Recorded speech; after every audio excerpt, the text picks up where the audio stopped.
अगर किसी पत्थर पर लिखी अजनबी भाषा इतिहास के दरवाजे खोल दे तो कैसा लगेगा। कुछ इसी प्रकार जेम्स प्रिंसेप के साथ हुआ जब उन्होंने ब्राह्मी लिपि को खोजा। तो hello everyone, this is my Dubey and you are welcome to फ्यूके एजुकेशन। सो आज हम लोग बात करने वाले हैं क्लास 12 के chapter 2 Kings, farmers and towns के बारे में, जिसमें हम आज पढ़ेंगे प्रिंसेप एंड प्रियदर्शी के बारे में। सो जैसा कि हम जानते हैं कि इतिहास को हमने 3 भागों में बांटा है, pre historic period, proto historic period and historic period. Pre historic period मतलब जिसमें हमें रिटन एविडेंसेस नहीं मिलते बल्कि केवल आर्कियोलॉजिकल एविडेंसेस के बेसिस पर हम इसकी हिस्ट्री लिखते हैं। उसके बाद हम आते हैं प्रोटो हिस्टोरिक पीरियड, जिसमें हमें रिटन एविडेंसेस मिलते हैं बट हम उनको जानने में असमर्थ हैं। उसके बाद हम आते हैं हिस्टोरिक पीरियड, जिसमें हमको रिटन एविडेंसेस भी मिलते हैं और हम उनको जानने के लिए समर्थ भी हैं। तो हम देखेंगे सबसे पहले हमारी हिस्ट्री की टाइमलाइन को कि हमारी हिस्ट्री की कैसे हमने शुरुआत हुई, कैसे हमने एंशिएंट हिस्ट्री को पहले से पढ़ा। सो 2 मिलियन ईयर्स एगो में हम देखेंगे कि हमारा स्टोन एज, उस समय हमारा स्टोन एज हुआ करता था। स्टोन एज या हम इसे पैलियोलिथिक एज बोलते हैं। यहाँ से हम हिस्ट्री को, हमारी एंशिएंट हिस्ट्री को पढ़ते हैं। स्टोन एज या इसी को हम बोलते हैं, यहीं से हमारी पैलियोलिथिक एज की शुरुआत होती है। पैलियोलिथिक एज के बाद हम आते हैं समथिंग अराउंड 12,000 BC में आते हैं। तो 12,000 BC में हम क्या देखते हैं, यहाँ पे हमारा आता है मेसोलिथिक पीरियड। मेसोलिथिक पीरियड के बाद समथिंग अराउंड 10,000 BC यहाँ पे हमारा क्या होता है, न्यूलिथिक पीरियड। क्या होता है, न्यूलिथिक पीरियड। और न्यूलिथिक पीरियड के बाद हम आते हैं हमारे प्रोटो हिस्टोरिक पीरियड में, जो कि हमारा इंपॉर्टेंट फेज है हमारा, क्या, जहाँ पे हमारे अर्बनाइजेशन की शुरुआत होती है, जहाँ हमारी भारत की पहली सभ्यता, यहाँ पे जहाँ सभ्यता का विकास होता है समथिंग अराउंड 2700 BC में। यहाँ पे आती है हमारी इंडस वैली सिविलाइजेशन, ऐसे ही हम क्या बोलते हैं, Harappa civilization. Indus valley civilization या हड़प्पा सिविलाइजेशन बोलते हैं। फिर 2700 BC के बाद हम देखते हैं कि यहाँ से एक बहुत लंबे समय के बाद समथिंग अराउंड देखें तो यहाँ पे 1500 BC में यहाँ से हमारी शुरुआत हो जाती है ऋग्वैदिक पीरियड की। किसकी शुरुआत हो जाती है, ऋग्वैदिक पीरियड की।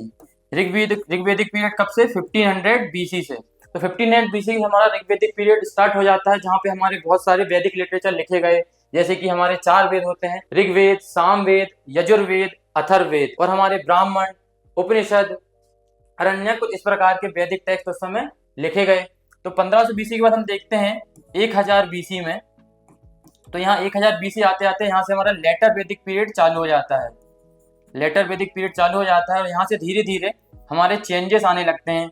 यहीं पर हम देखते हैं कि हमारा मेगालिथिक एज भी यहीं पे हमको टाइमलाइन में देखी जाती है।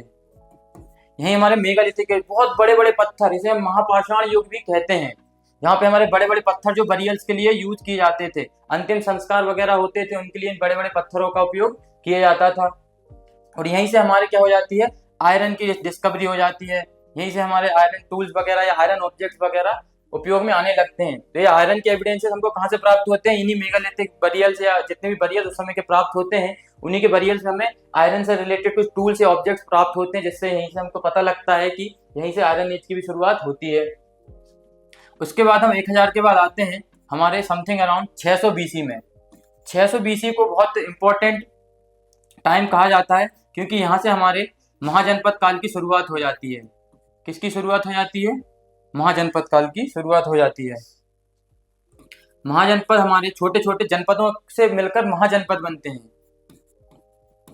इसे हम सेकंड अर्बनाइजेशन भी कहते हैं। तो फर्स्ट अर्बनाइजेशन हम किसे कहेंगे, हमारे इंडस वैली सिविलाइजेशन को। उसके बाद जो ऋग्वैदिक पीरियड होता था, ये ऋग्वैदिक सोसाइटी जो होती थी, कहीं ना कहीं वह रूरल सोसाइटी हुआ करती थी, क्योंकि वे लोग ज्यादातर एग्रीकल्चर पर डिपेंड थे। उसके बाद 600 BC आते आते हम देखते हैं कि महाजनपद काल स्टार्ट हो जाता है, या महाजनपद शुरू हो जाती है। यहाँ बहुत बड़े बड़े 16 महाजनपद बनते हैं, लगभग यहाँ पे 16 महाजनपद बनते हैं, बड़े बड़े, जो हमारे पूरे भारत में नॉर्थ, सेंट्रल इंडिया, साउथ में तक फैले हुए हैं।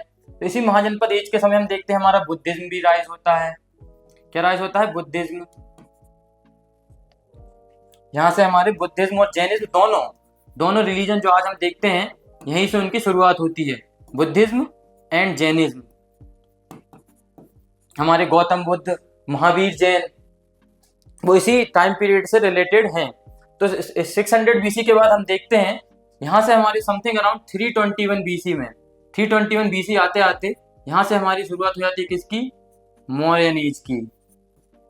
मौर्यन एज की शुरुआत हो जाती है 321 BC। चंद्रगुप्त मौर्य हमारे चाणक्य की सहायता से धन को अपनी गद्दी से हटाकर चंद्रगुप्त मौर्य को स्थापित करते हैं और उन्हें चक्रवर्ती सम्राट बनाते हैं। फिर यही देखते हैं हम आते आते समथिंग अराउंड 200 BC आते आते हम देखते हैं यहाँ से हमारा हो जाता है पोस्ट मौर्यन एज। क्या स्टार्ट हो जाता है यहाँ से हमारा? Post Mauryan age. Post modern age हमारा यहाँ से हो जाता है 200 BC से स्टार्ट। और यही 200 BC के बाद हम देखते हैं यही हमारा जीरो, जो हमारा जितना भी टाइम पीरियड है जीरो से बैक साइड जैसे हम बोलते हैं हमारा BC, और उसके बाद हमारा स्टार्ट हो जाता है CE। तो समथिंग अराउंड हम यहाँ देखते हैं 4th सेंचुरी में। 4th सेंचुरी में हमारा गुप्ता पीरियड स्टार्ट हो जाता है। 4th सेंचुरी में हमारा गुप्ता पीरियड की शुरुआत होती है। और यहीं पे हम देखते हैं 600 CE में। यहाँ तक हमारी जो है टोटल हम हमारे इस चैप्टर में ये 1200 वर्षों का इतिहास पढ़ेंगे। कितने वर्षों का? 1200 वर्षों का इतिहास पढ़ेंगे। 600 BC से लेकर 600 CE तक जितनी भी घटनाएं हुई हैं, जितने भी राज्य बने हैं, जितने साम्राज्य बने हैं, जितने भी परिवर्तन धीरे धीरे हमारे इतिहास में आए हैं, उन सभी को हमारे इस चैप्टर में आज पढ़ेंगे। तो अभी देखते हैं हम थोड़ा सा इसका पहले introduction. There were several developments in different parts of the subcontinent during the long span of 1500 years following the end of Harappan civilization. Something around आते आते हम देखते हैं कि हमारे समथिंग अराउंड 3000 BC में हमारी हड़प्पा सभ्यता जो है बहुत ज्यादा फ्लोरिश करती है। तो उसी के साथ साथ धीरे धीरे उसमें डिक्लाइन होना स्टार्ट हो जाता है। तो समथिंग अराउंड हम आते 1500 साल के लगभग अंतराल के बाद हम देखते हैं कि कैसे हमारी फिर से दूसरी सभ्यता का विकास होता है, फिर से हमारी सोसाइटी एमर्ज होती है, तो फिर से हमारी सोसाइटी का विकास होता है। तो समथिंग अराउंड देखें कि 1500 BC आते आते हमने देखा कि हमारा ऋग्वेदिक पीरियड स्टार्ट हो जाता है, जहां हमारे वैदिक लिटरेचर लिखे जाने लगे। This was also the period during which the Rigveda was composed by the people living along the Indus and its tributary. Indus और ट्रिब्यूटरी के आसपास के क्षेत्रों में जो लोग हुआ करते थे, उन्होंने क्या स्टार्ट कर दिया? ऋग्वेद को लिखना उस समय स्टार्ट कर दिया। तो इसी समय से हम क्या बोलते हैं कि ऋग्वेदिक पीरियड हमारा स्टार्ट हो जाता है। कब से? 1500 BC से। सो agriculture settlement emerge in many parts of the subcontinent. तो बहुत सारे एग्रीकल्चर सेटलमेंट भी इंडिया के सबकॉन्टिनेंट में, साउथ वाले रीजन में, हमारे कर्नाटक वाले रीजन में, डेक्कन प्लेटू वाले रीजन में क्या होते हैं? हमारे एग्रीकल्चर सेटलमेंट्स होने लगते हैं। छोटी छोटी बस्तियां बनने लगती है जहाँ लोग एग्रीकल्चर प्रैक्टिसेस करने लगे। Besides there is evidences of pastoral population. जो चरवाहे हुआ करते थे वो भी हमें देखने को मिलते हैं। कहाँ? डेक्कन में और हमारे साउथ में एग्रीकल्चर सेटलमेंट्स देखने को मिलते हैं। इसी समय ऋग्वेदिक वगैरह लिखा जा रहा है हमारे इंडस वाले रीजन में। New modes of the disposal of the dead including making of elaborate stone sculpture known as megalith. तो इसी समय हम क्या देखते हैं हमारे साउथ में और क्या हो रहा है? साउथ और सेंट्रल इंडिया दोनों में, सेंट्रल इंडिया में भी और हमारे साउथ इंडिया में ऐसे बड़े बड़े ऐसे स्टोन वगैरह कैसे मेगालिथ्स बनाने लगे। मेगा मतलब बड़ा, लिथ्स मतलब स्टोन, बड़े बड़े स्टोन, महापाषाण युग से बोलते हैं, जहां पर ऐसे बड़े बड़े स्टोन का उपयोग करने लगे। जो अंतिम संस्कार हुआ करते थे उनके लिए ऐसे कब्र बनाई जाती थी, उन्हीं कब्र के ऊपर उनके बड़े बड़े पत्थर ऐसे रख दिए जाते थे। तो इसी एज को हम क्या बोलते हैं? Megalithic age. कुछ इस प्रकार से हमारे ऐसे बरियल हुआ करते थे और ऐसे अलग अलग प्रकार के स्टोन इसके चारों तरफ इस प्रकार से ऐसे लगा दिए जाते थे, और फिर इसको क्या कर दिया जाता था? एक बहुत बड़े ऐसे स्टोन से ढक दिया जाता था और अलग अलग प्रकार के डिफरेंट टाइप्स के स्ट्रक्चर पत्थर के बनाए जाते थे। तो इसी समय को हम क्या बोलते हैं? Megalithic age. क्या बोलते हैं? मेगालिथिक एज या महापाषाण युग बोलते हैं। जो हमें कहाँ देखने को मिलता है? हमारे सेंट्रल इंडिया में और हमारे साउथ इंडिया में भी। समथिंग अराउंड कब? 1000 BC या 1000 BC में हमें ये देखने को मिलता है। क्या? हमारा मेगालिथिक एज। जो हमारे किस लिए यूज होते थे मेगालिथ? हमारे बरियल्स वगैरह, डेड वगैरह को बरी किया जाता था और उनको बहुत सारे आयरन टूल्स और वेपन्स के साथ उनको दफनाया जाता था। इसी से तो हमें पता लगा कि कैसे परिवर्तन आता है, कैसे आयरन की डिस्कवरी होती है। अब आयरन के आने के बाद हमारी क्या होती है? समाज में, हमारी सभ्यता में क्रांति आने लगती है, क्योंकि उसके पहले हम जितने भी प्रकार के टूल्स बना रहे हैं, ऑब्जेक्ट्स बना रहे हैं, वह उतने स्ट्रॉन्ग या उतने मजबूत नहीं हुआ करते थे। तो आयरन आने के बाद जैसे कि हम देखते हैं कि आयरन के आने के बाद हमारे टूल्स भी बना सकते हैं, कॉइन्स बना सकते हैं जो करेंसी के रूप में उपयोग हो सकती है। और भी हम वर्तमान में भी देखें कि आयरन का बहुत इंपॉर्टेंस है। तो यहाँ से हम देखते हैं कि कहीं ना कहीं आयरन की शुरुआत हो जाती है। ये हमारे मेगालिथिक बरियल हुआ करते थे उस समय, कैसे बड़े बड़े पत्थरों से ऐसे बरियल बनाए जाते थे। ये हमारा एक मेगालिथिक बरियल का स्ट्रक्चर है। तो ऐसे डिफरेंट टाइप्स के मेगालिथिक स्ट्रक्चर जो होते हैं उनके अलग अलग नाम है, अलग अलग टाइप्स उनको बोला जाता है। जो आप फर्दर आगे पढ़ाई करेंगे अगर इतिहास के बारे में तो जरूर जानेंगे। इस प्रकार के मेगालिथिक बरियल्स हुआ करते थे। उसके बाद हम देखते हैं from the 6th century BC there is evidences that there were other trends as well. और 6th सेंचुरी आते आते और भी नए नए परिवर्तन आने लगे धीरे धीरे हमारी सोसाइटी में। Perhaps the most visible was the emergence of early states. अब धीरे धीरे क्या होता है, आयरन आ चुका है। आयरन के आने से धीरे धीरे राज्य बनने लगे हैं, साम्राज्य बनने लगे, बड़े बड़े किंगडम बनने लगे हैं। पहले तो छोटी छोटी बस्तियां हुआ करती थी, छोटे छोटे शहर हुआ करते थे, छोटे छोटे उनके सरदार हुआ करते थे, और धीरे धीरे राज्य राज्य से बड़े बड़े साम्राज्य बनने लगे हैं जो बहुत बड़े बड़े क्षेत्रों पर अपना अधिकार कर लेते हैं। Underline these political processes were other changes evident in the way in which agriculture production was organised. और क्या होने लगा, एग्रीकल्चर प्रोडक्शन भी ऑर्गेनाइज होने लगा। किस प्रकार से, एग्रीकल्चर प्रोडक्शन को भी ऑर्गेनाइज करने लगा। तो कहीं ना कहीं फिर से हमारा अर्बनाइजेशन हो रहा है, आयरन टूल की डिस्कवरी होती है, जिस प्रकार आयरन का उपयोग करके हमारा एग्रीकल्चर और ज्यादा डेवलप होगा, एग्रीकल्चर प्रोडक्शन बढ़ेगा। एग्रीकल्चर प्रोडक्शन बढ़ेगा तो बाकी के लोग ट्रेड एक्टिविटीज में भी इंगेज होंगे, और जब ट्रेड एक्टिविटीज में इंगेज होंगे धीरे धीरे आर्किटेक्चरल डेवलपमेंट होगा। तो इसी प्रकार से हमारे शहर बनने की शुरुआत फिर से होती है, इसी प्रकार से हमारा शहर अर्बनाइजेशन बनने की शुरुआत होती है, जो हम बोलते हैं किसे, हम महाजनपद एज को। Simultaneously new towns appeared almost through out the subcontinent. फिर से छोटे छोटे टाउन्स बनने लगे, शहर बनने लगे। Historians attempt to understand these development by drawing on ranges of sources. अब हमें ये सब विषय की, इन सभी चीजों के विषय में जानकारी कहाँ से प्राप्त होती है कि इस समय महाजनपद काल था, इस समय मेघलिथिक एज थे। तो क्या हमें उससे संबंधित कोई हमारे पास प्रूफ है, एविडेंसेस हैं? हाँ बिल्कुल है।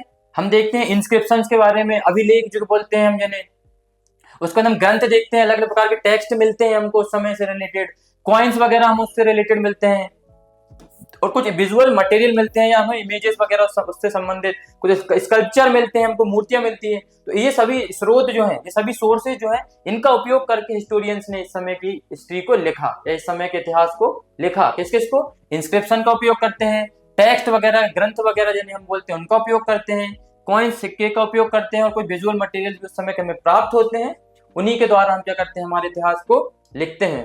As we will see, this is the complex process. You will notice that these resources do not tell entire story. तो एक इतिहासकारों के लिए भी इतना आसान नहीं था इनको डायरेक्ट जानना, उसके लिए बहुत जटिल प्रक्रियाएं होती है जिनके द्वारा हमें जाना पड़ता है, और इतिहासकार अपनी अपनी थ्योरीज इसी के आधार पे देते हैं। उसके बाद हम देखते हैं हमारे प्रिंसेप एंड प्रियदर्शी, जो हमारा टॉपिक, मेन टॉपिक है हमारा प्रिंसेप एंड प्रियदर्शी के बारे में। So some of the most momentous development in Indian epigraphy took place in the 1830s. तो 1830s आते आते धीरे धीरे क्या होता है, इंडियन एपिग्राफी। तो एपिग्राफी क्या होता है, epigraphy is the study of inscription. Inscription या अभिलेखों को पढ़ने की कला, किसे बोलते हैं, एपिग्राफी। अभिलेख, ऐसा अभिलेख क्या होते हैं या इंस्क्रिप्शन क्या होते हैं, कुछ इस प्रकार के अलग अलग, कुछ मेटल के होते हैं, इनको बना दिया जाता है, कुछ पत्थर के बने होते हैं, इस प्रकार से होते हैं, और उन पर राजा के द्वारा किए गए कार्य, राजा की प्रशंसा है, सारी कार्य जितने उसके द्वारा किए गए हैं उन सभी का वर्णन किया जाता है, उन्हें हम क्या बोलते हैं, इंस्क्रिप्शन बोलते हैं। और इन्हीं इंस्क्रिप्शन पे अलग अलग प्रकार की स्क्रिप्ट, अलग अलग प्रकार की भाषाएं लिखी जाती थी, जिन्हें पढ़ना बहुत मुश्किल होता था। अब उन भाषा को पढ़ने के लिए क्या करते हैं, एक मेथड आई एपिग्राफी, जिसे हम बोलते हैं स्टडी ऑफ इंस्क्रिप्शन। सो आगे देखते हैं, this was when James Prinsep, कौन सबसे इंपॉर्टेंट, जेम्स प्रिंसेप। ये हमारे जेम्स प्रिंसेप जी की फोटो है, यहाँ पे देखते हैं इन्होंने क्या किया। An officer in the mint of early East India Company deciphered Brahmi and Kharoshthi script. तो ये क्या करते हैं, हमारे ईस्ट इंडिया कंपनी के एक ऑफिसर होते हैं। ईस्ट इंडिया कंपनी मतलब कौन सी, हमारे ब्रिटिशर्स जो भारत में आए थे उन्हीं के बारे में बात हुई। तो उन्हीं की कंपनी में, ईस्ट इंडिया कंपनी में एक ऑफिसर हुआ करते थे। तो इन्होंने वहां से छोड़कर फिर क्या किया, उन्होंने ब्राह्मी एंड खरोष्टी स्क्रिप्ट जो हुआ करती थी, कितनी, 2 स्क्रिप्ट हुआ कर सकती थी, used in earliest inscription and coins. तो प्रारंभ में हमारे देखा जाए तो ब्राह्मी खरोष्टी इसी प्रकार के स्क्रिप्ट का उपयोग किया जाता था। तो परंतु हम इनके बारे में प्रारंभ में इनके बारे में जानकारी प्राप्त नहीं कर पाए हैं, पर हमारे जेम्स प्रिंसेप की सहायता से हम इन ब्राह्मी और खरोष्टी स्क्रिप्ट दोनों को डेसिफर कर पाए हैं, इनको जान पाए हैं कि इनमें किस प्रकार की चीजों का वर्णन लिखा गया, क्या इनमें इंफॉर्मेशन दी गई है। तो कहीं ना कहीं जेम्स प्रिंसेप केवल इसके लिए, मतलब जेम्स प्रिंसेप को हम इसका क्रेडिट नहीं देंगे, हमारे भारत के जो लोग हुआ करते थे, क्योंकि हमारी जो आज वर्तमान में हम अलग अलग प्रकार की स्क्रिप्ट यूज कर सकते हैं, हिंदी में देवनागरी लिपि यूज करते हैं, तो इन सभी को कहीं ना कहीं ब्राह्मी लिपि से इनका बनना शुरू हुआ था। तो हमारे भारत के पंडितों की, पुरोहितों की, इन सबकी सहायता लेकर ही जेम्स प्रिंसेप ने इस लैंग्वेज को समझा, इस स्क्रिप्ट को समझा। तो आगे हम देखते हैं, तो किसने किया, जेम्स प्रिंसेप ने। कौन सी 2 script, Brahmi and Kharoshthi script को इन्होंने डेसिफर किया, किसने, जेम्स प्रिंसेप ने, समथिंग अराउंड 1838 में। कब, 1838 में। Brahmi and Kharosthi by James Prinsep. किसको इंस्क्रिप्शन पर दो प्रकार की किसको स्क्रिप्ट को डेसिफर किया, और इंस्क्रिप्शन की पढ़ने की तकनीक को क्या बोलते हैं, epigraphy. So he found that most of these mentioned a king. तो इन्हीं इंस्क्रिप्शन पर एक राजा का वर्णन किया गया। अब राजा कौन था, उस पर लिखा था पियदसी, मीनिंग प्लीजेंट टू बिहोल्ड, मतलब इतने सुंदर मुख वाला व्यक्ति, इतना सुंदर चेहरे वाला व्यक्ति, इसका मतलब होता है Piyadasi. There were a few inscriptions which also refer to the king as Ashok. और उसी के जैसे कुछ और भी इंस्क्रिप्शन मिले हैं जिसमें जो कार्य, जैसे कि ये देखते हैं, दो इंस्क्रिप्शन हमें प्राप्त होते हैं, दो इंस्क्रिप्शन हमें प्राप्त होते हैं। इस इंस्क्रिप्शन में उनका नाम पियदसी दिया जाता है, और इस इंस्क्रिप्शन में उसका नाम अशोक दिया जाता है। लेकिन दोनों में हम देखें कि दोनों के द्वारा किए गए जो कार्य हैं वो बिल्कुल एक समान है, जो जानकारी मिलती है वो एक समान है। तो इस प्रकार से हम देखते हैं कि हमारे कुछ अलग अलग जगह से हमें इंस्क्रिप्शन मिलते हैं। जैसे कि हम देखते हैं गुर्जरा, गुर्जरा, नित्तुर, उद्गोलन, गुर्जरा, नित्तुर, उद्गोलन, ऐसे कुछ कुछ बहुत सारी ऐसी साइट्स है जहां से हमें अशोक नाम के जो अभिलेख प्राप्त हुए उन पे अशोक नाम वर्णित किया गया है। और उन्हीं अशोक से हमने पियदसी को कनेक्ट करके पाया कि ये पियदसी जो नाम था हमारे भारत के जो राजा हुआ करते थे, कौन, मौर्य साम्राज्य के जो राजा हुआ करते थे अशोक, मौर्य साम्राज्य के सम्राट हुआ करते थे जो अशोक, इनका नाम ही क्या है, पियदसी है, पियदसी। और इनको कहीं कहीं के इंस्क्रिप्शन में क्या बोला गया है, देवनाम पिय, क्या बोला गया है, देवनाम पिय, मतलब क्या, बिलव्ड ऑफ गॉड, मतलब भगवान का प्यारा, ऐसा बोला जाता है इसे, देवनाम पिय या फिर पियदसी बोला जाता है। जो किसका नाम हुआ करता था, अशोक का नाम हुआ करता था। ब्रह्मी स्क्रिप्ट किसने खोजी, जेम्स प्रिंसेप ने। जेम्स प्रिंसेप ने देखा कि यार ये दो इंस्क्रिप्शन है, दोनों में इंफॉर्मेशन सेम दी गई है बट नाम अलग अलग है, ये पियदसी है, देवनाम पिय, किसका नाम हो सकता है। तो उन्होंने देखा कि दोनों इंस्क्रिप्शन में हमको दो अलग अलग जगह से जो इंस्क्रिप्शन प्राप्त होते हैं उनमें हमको देखा जाता है कि एक जगह देवनाम पिय है, एक जगह अशोक है, पर इन्फॉर्मेशन सेम है। तो कहीं ना कहीं जो इंस्क्रिप्शन है ये भी किसके हैं, हमारे सम्राट अशोक के ही हैं। One of the most famous ruler who known from Buddhist text. और हमारे बुद्धिस्ट टेक्स्ट जो हैं, ये बौद्ध ग्रंथ भी जो हैं, उनमें भी हमें अशोक के का जिक्र मिलता है, अशोक का वर्णन हमें प्राप्त होता है। इंस्क्रिप्शन क्या होते हैं, inscriptions are the writings engraved on hard surface. तो हार्ड सरफेस पर एनी राइटिंग, कुछ भी लिखा हुआ है अगर हार्ड सरफेस पे, क्या, inscriptions are writing engraved on hard surface such as stone, पत्थर पर, मेटल पर, या किसी पॉटरी या बर्तन या मटके पर लिखे हुए जो भी राइटिंग है उनको हम क्या कहेंगे, अभिलेख। Any writing engraved on any object made up of stone, metal और pottery can be said as an inscription.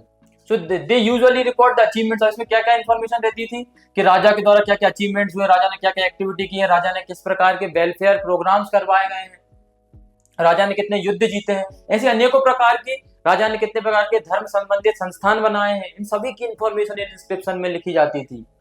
So inscriptions are virtually permanent record हुआ करते थे, some of which carry dates, और कुछ कुछ इंस्क्रिप्शन में हमें डेट भी प्राप्त होती है। Others are dated on the basis of palaeography और style of writing with a fair amount of प्रिसाइशन।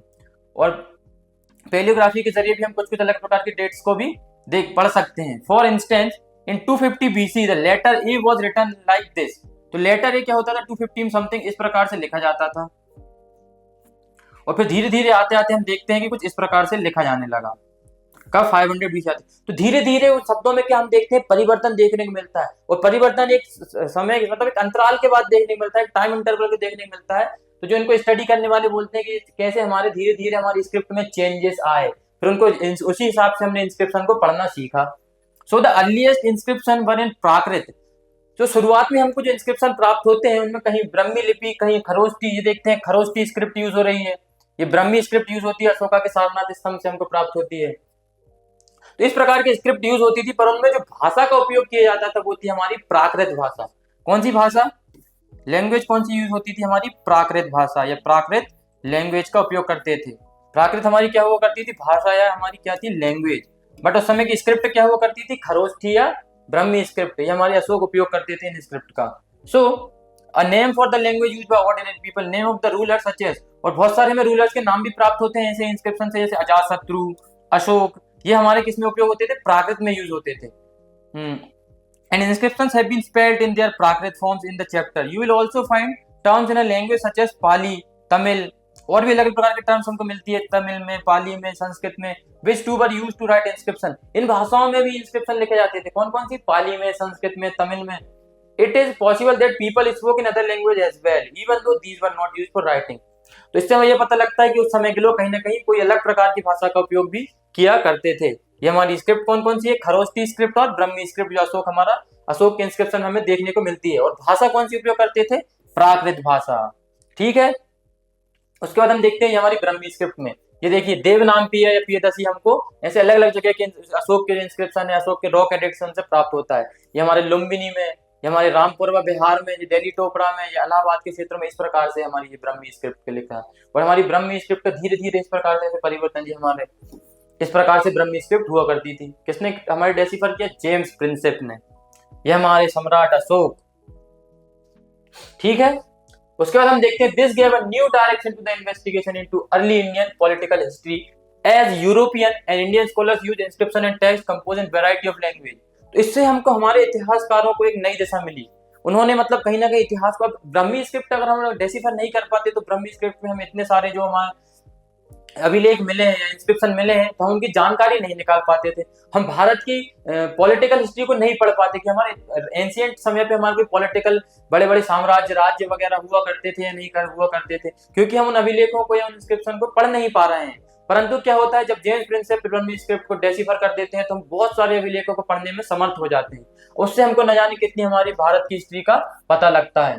As a result broad context of political history in place early decades of the 20th century. और हमको फिर क्या होता है, हमारी political history पढ़ने में हमको बहुत सारे एविडेंस प्राप्त हो जाते हैं, क्योंकि हम ब्रह्मी स्क्रिप्ट को पढ़ने लगते हैं और हमको हमारे एंशिएंट समय पर जो हमारे एंशिएंट समय की जो हमारी पॉलिटिकल हिस्ट्री हुआ करती थी उसको हम पढ़ पाते हैं। Subsequently scholar began to shift their focus in the context of the political history की तरफ उनका क्या जाता है, ध्यान आ जाता है। Investigating whether there were connection between the political changes में कोई कनेक्शन हुआ करते थे या नहीं, इतिहासकार बोलते हैं।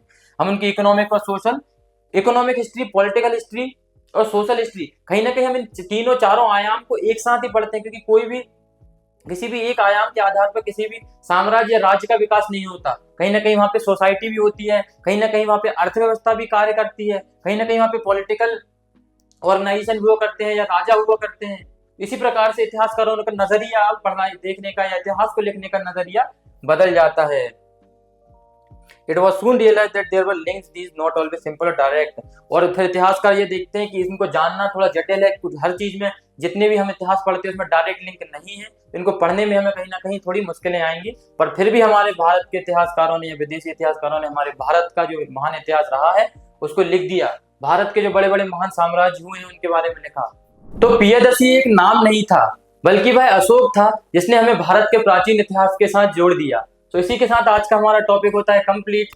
सो thank you very much and don't forget to like, share and subscribe.